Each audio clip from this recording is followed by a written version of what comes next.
우리가 계속 민수기 말씀을 이제 매일 우리가 묵상하고 또 주일에도 나누고 있고 또 구역 모임 시간에도 이 민수기 말씀을 가지고 함께 나눔을 하고 있는데요. 민수기 말씀을 계속 묵상하면서 발견하게 되는 것은 이스라엘 백성들의 광야에서의 모습이 오늘 우리의 모습과 너무나 닮아 있다는 겁니다. 하나님의 은혜로 살아가는 그런 인생임에도 불구하고 삶의 감사와 찬양보다는 원망과 불평이 앞설 때가 많이 있다는 것이죠. 말씀을 읽고 또 묵상하고 들을 때에는 깨닫습니다. 원망하지 말아야지, 불평하지 말아야지, 하나님의 뜻이 있음을 믿고 감사해야지 이렇게 결단하는데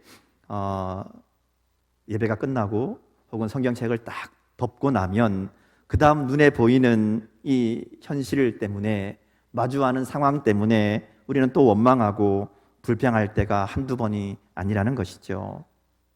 어떻게 하면 우리의 마음과 입술에서 이렇게 하나님이 기뻐하지 않으시는 이런 원망과 불평, 이 부정한 마음들, 나아가서 불신과 불순종의 모습들을 끊어버릴 수 있을까 하는 것이죠. 언제쯤이면 우리가 좀 달라진 모습으로 살아갈 수 있을까? 오늘 본문이 이제 그 얘기를 하고 있습니다. 사실 오늘 본문 이제 우리가 21장 읽었는데요. 민수기 21장까지 오면 이미 이 광야에서의 40년이 거의 끝나가는 시점입니다. 우리가 쭉 이제 말씀을 묵상하면서 이스라엘 백성들이 이 시내산에서부터 출발해서 민수기가 쭉 이제 여기까지 올 때까지 여러 가지 상황들을 살펴봤습니다. 불신앙과 불순종으로 그들이 가데스 바네아에서 다시 광야로 돌아가게 되고요. 그 이후로 38년이 지나고 이제 40년이 다 지난 시점에 그들이 와 있습니다. 오늘 본문에 보면 그래서 그런지 그들이 불순종과 불신앙으로 다시 광야로 나아갔던 출애굽 1세대와는 조금 달라진 모습을 보여주는 것 같습니다. 좀 희망이 보이는 그런 이야기가 1절에서 3절에 기록되어 있습니다. 자, 이스라엘 백성들이 가나안 땅을 앞두고 있을 때에 가나안의 아랏이라는 왕이, 이제 아랏의 왕이 이스라엘 백성들이 가나안 땅으로 오고 있다라는 얘기를 듣고 먼저 나와서 싸움을 겁니다. 그리고 몇 사람이 잡혀갔습니다. 이전 같으면 울고불고 난리가 나죠. 원망하고 여기까지 데려와서 우리를 다 죽게 하느냐, 또 봐봐라 저는 가나안 땅에 이 민족에게 우리가 패하고 죽게 됐다, 뭐 이렇게 원망하고 불평하고 그래야 될 상황인데 이스라엘 백성들이 좀 달라졌죠. 어떻게 합니까? 하나님께 서원하며 기도합니다. 하나님께서 그 기도를 들으시죠. 그리고 가나안 사람들을 멸하게 하십니다. 그리고 그곳 이름을 호르마라고 부르게 됩니다. 이 호르마라는 말은 이제 완전히 멸하다 이런 의미를 가지고 있는데요. 이 지명이 여기에 처음 나오는 게 아니죠. 민수기 14장에 나왔었습니다. 민수기 14장에 보면 하나님께서 이스라엘 백성들의 불신과 불순종으로 그들을 가나안 땅에 들어가지 못하게 하겠다, 너희들 40년 동안 광야에서 방황할 것이다 말씀하신 다음에 이스라엘 백성들이 그 말을 듣지 않습니다. 들어가라 그럴 때는 두렵다고 무섭다고 못 들어간다고 그러다가 이제 못 들어간다 그러니까 그러면 우리가 가겠다 이러고 나왔었거든요. 그때 하나님 말씀을 거역하고 자기들 힘으로 하나님은 너희들 광야로 돌아가야 된다라고 이해하시는데 우리가 나가서 싸우겠다 이러고 올라가서 싸운 싸움이 이 가나안 사람들과 싸운 싸움이고 그 싸움에서 패배하고 도망쳐 온 것이 호르마였습니다. 그러니까 불신과 불순종으로 실패했던 자리가 호르마입니다. 오늘 말씀해 보면 이번에는 믿음과 순종으로 그곳에서 승리하고 그 이름이 호르마가 되는 거죠. 실패의 호르마가 있고 승리의 호르마가 있습니다. 차이는 그들이 하나님을 믿고 의지했는가, 하나님의 말씀에 순종했는가 이지요. 사실 이 호르마라는 지명을 통해서 하나님 우리 가운데 또 이스라엘 백성들 가운데 분명하게 알게 하시려는 것은 이제 앞으로 그들의 여정 가운데 그들의 인생 가운데 가장 중요한 것이 뭔가 하면 하나님을 믿는 것이라는 겁니다. 하나님을 믿고 하나님의 말씀에 순종하는 것이 가장 중요하다는 것이죠. 이것에 따라서 그 자리가 실패의 호르마가 될 수도 있고 승리의 호르마가 될 수도 있다라는 겁니다. 하나님을 믿고 의지하느냐, 이게 중요하다. 그래서 이제 이어지는 4절부터의 말씀을 보면 이스라엘 백성들이 그곳을 출발해서 광야의 이 길을 거쳐서 이제 가나안 땅으로 들어가는 그 상황을 기록합니다. 근데 여기 보면 이스라엘 백성들이 이제 에돔 땅을 돌아서 가는 상황이 발생을 합니다. 이건 이제 앞에 나오는 이야기죠. 우리가 앞에서 본 것처럼 에돔을 거쳐서 가나안 땅으로 들어가면 쉽게 들어갈 수 있는 빠른 길이 있습니다. 근데 에돔 왕이 그 길을 막지요. 모세가 간곡하게 부탁을 하는데 들어주지 않습니다. 저 같아도 안 들어줄 것 같아요. 200만에 되는 사람이 자기 영토로 지나가겠다는데 그거 허락할 사람 없지요. 어쨌든 그 상황 가운데 이스라엘이 에돔으로 가지 못하고 에돔을 돌아가는 길을 선택합니다. 근데 민수기에는 이렇게만 나와 있어요, 상황이. 근데 이 상황을 같은 내용을 기록하고 있는 신명기에 보면 다른 이야기가 있습니다. 그들이 왜 돌아갔는가 하면 하나님이 돌아가게 하십니다. 왜냐하면 그 땅은, 에돔 땅은 에서의 후손들에게 하나님이 주신 땅이라는 것이죠. 그러니까 거기를 이스라엘 백성들이 차지하거나 빼앗을 수 없다는 겁니다. 거기는 에돔 사람들 땅이니까 너희들 그 땅으로 들어가지 말아라, 이렇게 말씀하는 겁니다. 그러니까 말하자면 싸워서 이길 수도 있지만, 들어가서 싸워서 그 땅으로 지나갈 수도 있지만 하나님이 그렇게 하지 말라고 말씀하는 겁니다. 거기는 에돔 사람들의 땅이고 너희들의 땅은 가나안 땅이니까 돌아가라고 이야기하는 거죠. 그러니까 하나님의 뜻에 나름대로 순종한 겁니다. 그래서 빠른 길을 포기하고 먼 길로 돌아가기로 한 것이고 지금 그 길을 출발한 겁니다. 자, 근데 여기에 문제가 생깁니다. 하나님 말씀대로 해서 싸움에서 이겼습니다. 그리고 이번에는 하나님의 말씀대로 좋은 길을 놔두고 험한 길로, 먼 길로 돌아가기 시작했습니다. 근데 돌아가는 그 길이 바로 홍해길이었다라고 얘기합니다. 이 홍해길도 이스라엘 백성들에게는 안 좋은 추억이 있는 길이죠. 민수기 14장에 보면 이스라엘 백성들이 가나안 땅에 앞두고 가데스 바네아에서 그 땅을 들어가지 못하게 되었을 때에 하나님이 그들을 광야로 다시 내보내실 때에 그들이 갔던 길이 바로 이 홍해길입니다. 민수기 14장 25절 말씀 한번 같이 볼까요? 같이 읽겠습니다. 민수기 14장 25절. 자, 시작. 아말렉인과 가나안인이 걸작기에 거주하나니 너희는 내일 돌이켜 홍해의 길을 따라 광야로 들어갈지니라. 자, 여기가 이스라엘 백성들이 다시 돌아가라고 한 길이 홍해길입니다. 근데 우리가 아는 것처럼 그 길로 안 가려고 하다가 그 길로 안 가고 가나안으로 들어가서 싸우려고 하다가 패배했던 곳이 호르마였거든요. 자, 이제 다시 근데 이스라엘 백성들이 38년이 지난 다음에, 그러니까 40년이 거의 지난 다음에 이번에는 호르마에서 승리를 경험하고 이제 가나안 땅으로 들어가는가 보다 했는데 하나님이 인도하시는 길, 하나님이 가라시는 길로 가다 보니까 그 길이 어디예요? 홍해길입니다. 이게 무슨 일인가 싶었을 겁니다. 하나님의 말씀대로 순종하면 일이 잘 풀리고 앞이 뻥 뚫려야 되는데 다시 예전에 그 길로 가고 있는 겁니다. 다시 실패했던 길, 고난으로, 방황으로 갔던 그 길을 다시 걷고 있는 거죠.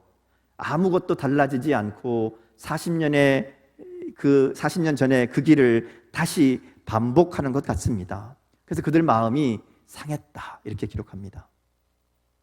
물론 이제 이후의 상황을 보면 그 길이 다시 돌아서 광야로 방황하는 길이 분명히 아닙니다. 그 길로 내려가지만 그 길은 다시 돌아서 에돔을 지나서 가나안으로 들어가는, 이번에는 분명히 광야길이 아니라 가나안을 향해 나아가는 길이었습니다. 근데 그들이 보기에는 그 길은 홍해길이었거든요. 예전에 그 길입니다. 그래서 백성들의 마음이 상했다. 4절 말씀에 보면 백성이 호르산에서 출발하여 홍해길을 따라 에돔 땅을 우회하려 하였다가 길로 말미암아 백성의 마음이 상하니라, 이렇게 얘기합니다. 그 길 때문에 마음이 상했다. 이 마음이 상했다라는 표현은 마음이 짧아졌다라는 표현입니다.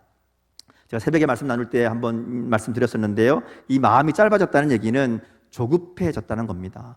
참지 못하게 되었다라는 거거든요. 새번역 성경이나 공동번역 성경을 보면 이 마음이 상했다라는 말을 조급하다 또는 참지 못하다로 번역합니다. 그러니까 믿음으로 시작했는데, 믿음으로 순종했는데 가다 보니까 상황이 힘들고 어려운 거예요. 그 길이 생각했던 것과 다릅니다. 그러니까 마음이 조급해진 겁니다. 그리고 믿음이 흔들리고 참지 못하게 되었다, 이렇게 이야기합니다. 자, 그러면서 나오는 얘기가 이제 5절이죠. 이스라엘 백성들이 원망하고 불평합니다. 5절 말씀 한번 같이 볼까요? 같이 읽겠습니다. 5절, 자 시작. 백성이 하나님과 모세를 향하여 원망하되 어찌하여 우리를 애굽에서 인도해 내어 이 광야에서 죽게 하는가? 이곳에는 먹을 것도 없고 물도 없도다. 우리 마음이 이 사찮은 음식을 싫어하노라 하매. 사실 이스라엘 백성들의 마음이 이해되지 않는 것 아닙니다. 그들의 처한 환경과 여건을 보면 분명히 원망할 수밖에 없는 그런 상황이었습니다. 나름대로 하나님 말씀대로 해보겠다고 했는데 가보니까 쉽지 않거든요. 어렵습니다. 그래서 원망하고 불평이 나왔어요. 그런데 하나님이 이들의 원망과 불평에 대해서 매우 강하게 징계하십니다. 이전과는 좀 다른 방법으로 그들 가운데 징계하십니다. 우리가 계속 이제 민수기 말씀을 쭉 보면서 이스라엘 백성들이 원망하고 불평한 게 한두 번이 아니잖아요. 늘 그런 일들이 있었습니다. 근데 그럴 때마다 반복되는 패턴 같은 게 있어요. 이스라엘 백성들이 원망하고 불평하면 하나님이 모세를 부르죠. 이제 징계를 말씀하십니다. 내가 너희들에게 이렇게 행하겠다. 너희들 다 죽이겠다. 그럴 때도 있고 하여튼 징계를 말씀하십니다. 그러면 모세가 백성들 편에 서서 하나님께 기도하죠. 하나님 용서해 주십시오. 은혜를 베풀어 주십시오. 그러면 하나님이 모른 척 하시고 수위를 좀 낮춰 주시거나 혹은 징계를 멈추거나 거두어 주시는 패턴이 쭉 있었습니다. 오늘 말씀에 보면 모세가 나설 틈이 없습니다. 백성들이 원망하고 불평하니까 그 자리에서 뱀이 나타납니다. 그리고 다 죽어 가게 하시는 거죠. 무엇이 달랐을까요? 왜 이번에는 하나님이 이렇게 즉각적으로 강력하게 대응하셨을까 하는 겁니다. 한 두 가지 정도 이유를 생각해 볼 수 있습니다. 하나는 이스라엘 백성들이 이제는 좀 달라질 때도 됐는데 여전히 미성숙한 모습을 보이고 있다 하는 겁니다.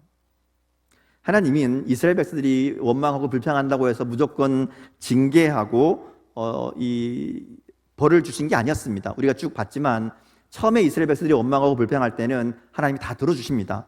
물이 없다고 하면 물도 주시고 먹을 거 없다면 먹을 거 주시고 고기가 먹고 싶다면 고기도 주시고 다 해달라는 대로 해주셨어요. 근데 언제부터 하나님이 조금 바로바로 안 들어주시는가 하면 시내산 다음부터입니다. 시내산에서 하나님과 이스라엘 백성들이 약속을 맺죠. 하나님은 이스라엘 하나님이 되고 이스라엘 백성들은 하나님의 백성이 되기로 언약을 맺고 하나님의 말씀을 주시고 하나님에 대해서 가르쳐 주시고 율법을 주시고 예배하는 방법, 하나님을 섬기는 방법을 쭉 알려주십니다. 그 다음에 달라져요.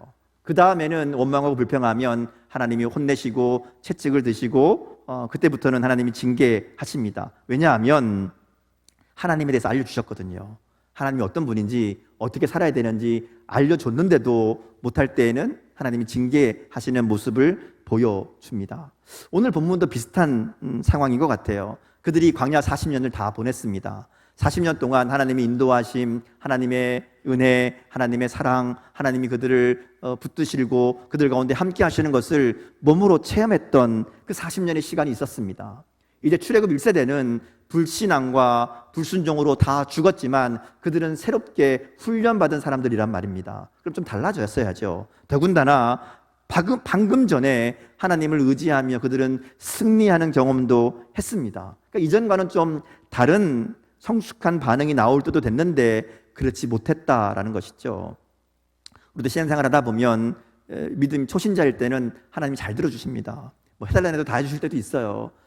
그런데 조금 신앙이 성숙해지고 하나님을 더 알아가면 알아갈수록 하나님이 예전같이 못하다라는 마음을 들게 하실 때가 있습니다. 그때는 전에는 내가 원하는 대로 내가 욕심대로 살았다면 이제는 좀 하나님의 마음을 알고 하나님의 뜻대로 순종할 때도 되었다는 것을 깨달아야 됩니다. 그렇지 않고 맨날 옛날 신앙, 옛날 마음으로 머물러 있으면 성장하지 않으면 그러면 우리 가운데 아무런 은혜도 일도 일어나지 않는다라는 것이죠. 또 한 가지 이유는 그들의 원망이 좀 달라졌습니다. 이전에 이스라엘의 원망은 주로 모세와 아론을 향한 거였습니다. 물론 그 뒤에는 하나님을 향한 원망의 마음이 있었겠죠. 근데 대놓고 그렇게 하지 못하고 주로 지도자들을 원망하는 것으로 그들의 불만을 드러냈습니다. 오늘 말씀에 보면 그들이 대놓고 하나님께 원망합니다. 하나님께로 직접 하나님과 모세를 원망했다 이렇게 말씀하거든요. 나아가서 하나님이 행하신 모든 은혜를 하찮게 여기고 폄훼합니다. 애굽에서 그들을 구원하신 것도, 광야에서 인도하신 것도, 또 음식과 물을 주신 것도 다 부정합니다. 그거 다 별거 아닌 것으로, 하찮은 것으로, 40년 동안 잘 먹고 살았던 만나를 하찮은 음식이라고 싫어한다고 얘기합니다. 이 하찮다라는 말은 끔찍하다라는 말입니다. 그거 먹고 살았는데, 그거 먹고 처음에 맛있다고 기뻐하고 감사하고 그랬었던 그들이 그 하나님의 은혜를 하찮은 것으로 싫어한다고 얘기합니다. 그들은 이렇게 말함으로 하나님의 은혜를 우스운 것으로 만들고 하나님의 은혜를 하찮은 것으로 취급해 버렸다는 것이죠. 이것이 하나님이 그들 가운데 오늘 불뱀으로 심판하신 이유라고 생각해 볼 수 있습니다. 정리해 보면 그들은 하나님의 은혜를 잊어버렸습니다. 하나님의 은혜로 자유를 얻은 것, 하나님의 은혜로, 하나님의 인도하심으로 광야에서 살아남을 수 있었던 것, 하나님의 은혜로 여기까지 온 것, 방금 전 전쟁에서 승리하게 하신 것도 하나님이었는데 그 은혜도 다 잊어버린 겁니다. 그러니까 원망하고 불평하죠. 하나님의 은혜를 잊어버리는 것이 이렇게 무서운 결과를 가져옵니다. 우리는 은혜가 은혜인 줄 알아야 됩니다. 은혜를 아는 사람에게는 감사가 넘치고요, 은혜를 잊은 사람에게는 원망과 불평만 있습니다. 오늘 여러분의 삶 가운데 원망과 불평이 있습니까? 감사와 찬양이 있습니까? 그것이 우리가 은혜를 잊은 사람인지 은혜를 아는 사람인지를 보여줍니다. 모든 것이 하나님의 은혜임을 고백하는 그런 삶을 살아가는 저 여러분 될 수 있기를 주님의 이름으로 축복합니다. 또 한 가지는요, 이들이 하나님의 약속을 잊어버렸기 때문에 그렇습니다. 지금 그들이 광야에 있는 이유가 뭐죠? 왜 광야에 있습니까? 가나안 땅 가는 중이잖아요. 하나님의 약속의 땅을 향해 가는 중입니다. 지금 그들은 이 한 발자국 한 발자국 그 약속의 성취를 향해 나아가고 있습니다. 그래도 다 왔어요. 40년 다 됐거든요. 하나님 말씀하신, 약속하신 대로 이제 가나안 땅이 눈앞에 있습니다. 그런데 그걸 잊어버린 겁니다.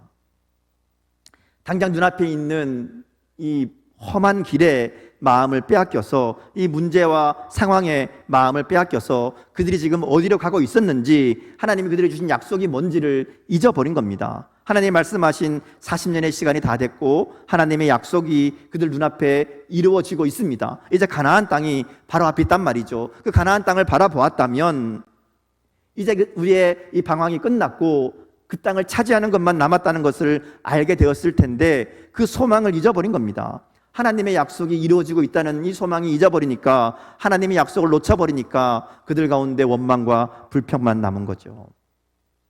만약 이스라엘 백성들이 가나안 땅을 바라보았다면, 야, 저기 약속의 땅이 눈앞에 있구나, 이 하나님의 약속이 우리 가운데 이루어지겠구나라는 것을 바라본다면 그들이 원망하고 불평에 빠지지 않았을 겁니다.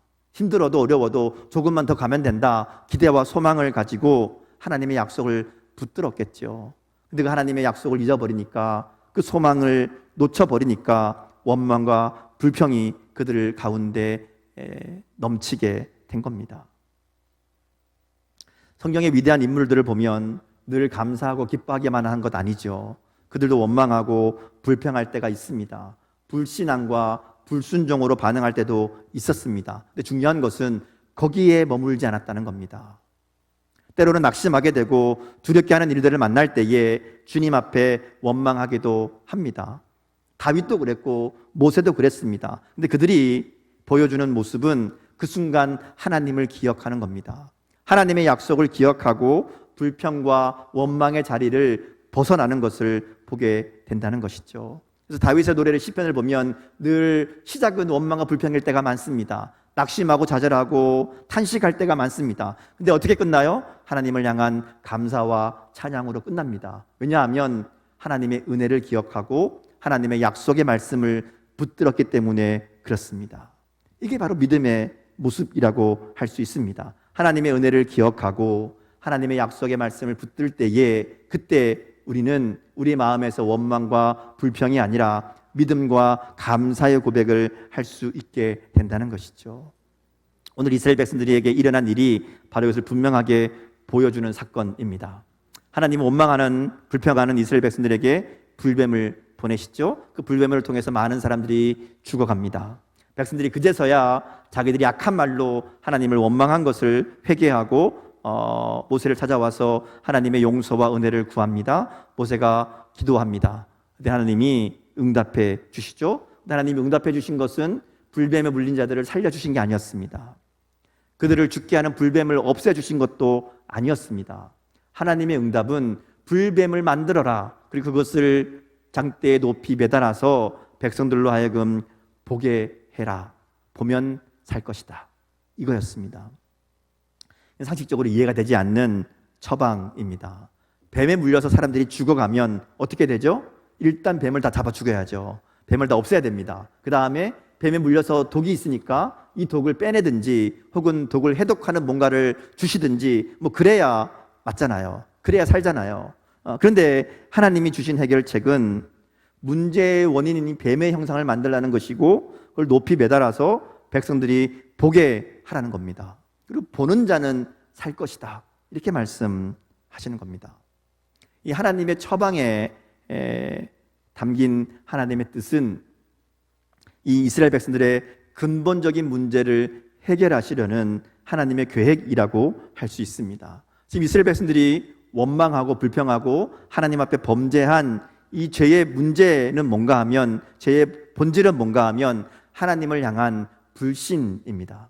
하나님을 믿지 못하고 하나님의 말씀을 온전히 신뢰하지 못하는 겁니다. 그래서 하나님의 은혜를 잊어버렸고 하나님의 약속을 붙들지 못한 것이었다는 것이죠. 그러니까 지금 이 상황을 해결할 수 있는 방법은 하나님을 온전히 신뢰하며 믿는 겁니다. 하나님 말씀이면 무조건 믿고 순종하는 것이 지금 그들에게 필요한 해결책이었다는 것이죠. 그래서 하나님께서 이것을 깨닫게 하시는 겁니다. 그리고 그 믿음을 확인하는 방법으로 놋뱀을 만들어서 들게 하시는 거죠. 여기 중요한 것은 이 놋뱀이 중요한 게 아닙니다. 놋으로 뱀을 만들어서 당대에 매달았다, 이게 중요한 게 아니라 그게 무슨 이야기든지 하나님이 뭐라고 하시든지 그 말씀을 믿고 말씀대로 순종하는 것, 이것이 중요합니다. 말씀에 대한 순종이 말씀에 대한 이 순종이 바로 치유의 시작이라는 것이죠. 인간의 생각으로는 이해되지 않지만 하나님이 정하신 방법이라면, 하나님이 말씀하신 것이라면 그게 하나님의 뜻인 줄 믿고 믿음으로 받아들이는 마음, 그게 지금 이스라엘 백성들에게 필요한 마음이었고 그게 믿음입니다. 믿음으로 말씀에 순종할 때에 그 자리에서 치유와 회복이 시작되었다 하는 것이죠. 그래서 본문에 보면 이 보다라는 말이 반복됩니다. 보는 것이 중요하다는 것이죠. 믿음에서는 무엇을 보는가가 중요합니다. 눈앞의 현실을 보고 광야를 보고 만나를 보면 원망하고 불평이 나올 수밖에 없지요. 그러나 하나님을 바라보면, 하나님의 약속을 바라보면 달라진다는 겁니다. 그러니까 무엇을 보느냐가 중요합니다. 은혜를 볼 줄 아느냐, 말씀의 약속을 볼 줄 아느냐, 그렇지 않느냐가 우리의 인생을 결정합니다. 여러분 무엇을 보고 계십니까? 여러분 무엇을 보며 생각하고 무엇을 보며 판단하고 무엇을 보며 살아가고 있습니까? 오늘 하나님은 놋뱀을 보라 그러거든요.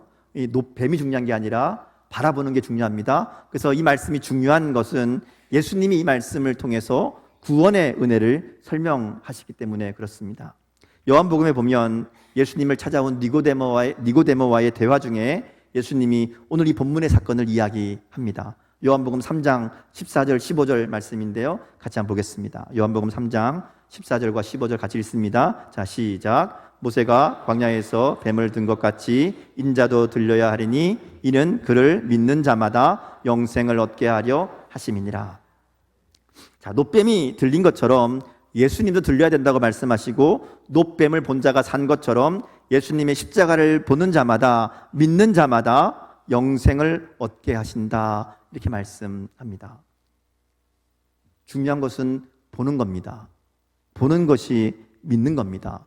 당시의 십자가는 끔찍한 사형의 도구였습니다. 십자가의 죽음은 곧 저주의 죽음이었습니다. 근데 그 십자가를 바라보는 자, 그 십자가를 믿는 자가 구원을 얻는다, 영생을 얻는다라는 얘기는 놋뱀 만들어 놓고 그거 보는 자가 산다라는 것만큼 말이 되지 않는 그런 방법이라는 것이죠. 근데 그것이 하나님의 방법입니다. 그래서 요한복음 3장 16절에 보면 그를 믿는 자는 멸망하지 않고 영생을 얻게 하려 하심이라고 말씀합니다. 결국 오늘 말씀의 결론은 믿음이 무엇인가라는 것이고요, 무엇을 바라보는가라는 것을 이야기합니다. 무엇을 바라보는가에 따라 믿음으로 반응할 수도 있고요, 무엇을 바라보는가에 따라 불평과 원망으로, 불신으로 반응할 수도 있다라는 것이죠. 오늘 말씀을 통해 하나님은 우리가 어떤 상황에서도 하나님을 믿음으로 바라보라고 말씀하고 있습니다. 거기에 치유가 있고 공급하심이 있고 구원이 있고 소망이 있습니다. 하나님 은혜 안에 살면서도 그것이 하나님의 은혜인 것을 잊어버리고 당연하게 생각하고 은혜를 은혜로 알지 못하면, 은혜를 하찮은 것으로 여기면, 그러면 거기에 원망과 불평이 생겨날 수밖에 없습니다. 하나님의 약속에 대한 소망이 사라져버리면 눈에 보이는 것이 전부가 되고요, 눈에 보이는 것만 바라보다 보면 그것 때문에 기쁨과 감사를 잃어버릴 수밖에 없다는 겁니다. 그래서 우리는 믿음의 주여 온전케 하시는 이인 예수만 바라보아야 될 줄 믿습니다. 예수님의 십자가를 바라볼 때 십자가 위에서 죽어야 될 우리의 죄가 보이게 되고요, 우리를 향한 하나님의 은혜가 보이게 됩니다. 그리고 십자가를 바라볼 때에 그 하나님의 은혜를 잊지 않게 되고요, 우리를 향한 하나님의 사랑과 하나님의 계획을 믿음으로 붙들 수 있게 된다는 것이죠. 오늘 우리가 바라봐야 될 것, 예수님의 십자가입니다. 우리 눈앞에 있는 현실과 문제와 어려움이 아니라 우리를 위해 목숨을 내어주신 주님의 십자가를 바라볼 때, 목숨을 내어주면서까지 우리를 구원하신 그 주님의 사랑을 우리가 바라볼 때 하나님의 은혜가 생각나게 되고요, 우리를 향한 하나님의 약속이 깨달아지게 되고, 그러면 우리가 우리의 삶의 문제를 이겨나갈 수 있는, 원망과 불평이 아니라 감사와 기쁨과 찬양으로 살아갈 수 있게 된다는 것이죠. 믿음으로 주님을 바라보면 우리가 살게 될 줄 믿습니다. 믿음으로 주님을 바라보면 문제가 해결될 줄 믿습니다. 믿음으로 주님을 바라보면 우리 가운데 역사하시는 하나님을 만나게 될 줄 믿습니다. 날마다 우리의 환경과 상황이 아니라 우리를 사랑하사 십자가에서 죽으신 그 주님의 사랑과 은혜를 바라보는 결단으로, 그 주님을 바라봄으로 오늘도 믿음으로 살아가는 저와 여러분 될 수 있기를 주님의 이름으로 축복합니다. 함께 기도하겠습니다.